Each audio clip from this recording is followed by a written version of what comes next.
ঝালকাঠির রাজাপুর উপজেলায় শীতের সকালে বাজি ধরে খালে নেমে টানা ১০০ বার পানিতে ডুব দেওয়ার পর এক কৃষকের মৃত্যু হয়েছে। গত ২৫শে ডিসেম্বর বৃহস্পতিবার সকালে উপজেলার বড়াইয়া বাজার এলাকায় এই মর্মান্তিক ঘটনা ঘটে। নিহত কৃষকের নাম বাবুল মোল্লা। তিনি রাজাপুর উপজেলার বড়াইয়া মোল্লাবাড়ি এলাকার আনসার মোল্লার ছেলে। পেশায় তিনি একজন কৃষক ছিলেন। নিহতের স্বজন ও স্থানীয় সূত্রে জানা যায়, বৃহস্পতিবার সকালে কনকনে শীতের মধ্যে বড়াইয়া কাচের বাড়ি বাজার এলাকায় কয়েকজনের সঙ্গে বাবুল মোল্লা ৫০০ টাকার বাজি ধরেন। বাজির শর্ত অনুযায়ী তিনি পাশের একটি খালে নেমে একটানা ১০০ বার পানিতে ডুব দেন। দীর্ঘ সময় ঠান্ডা পানিতে থাকার পর খাল থেকে উঠে আসতেই তিনি অসুস্থ হয়ে পড়েন।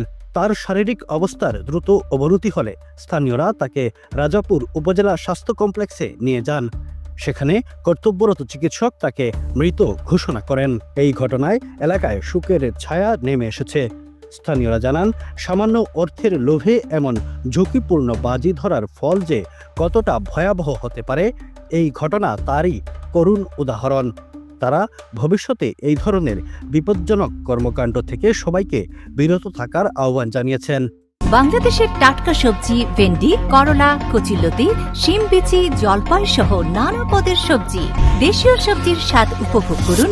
ইফকো ব্র্যান্ডের সঙ্গেই থাকুন।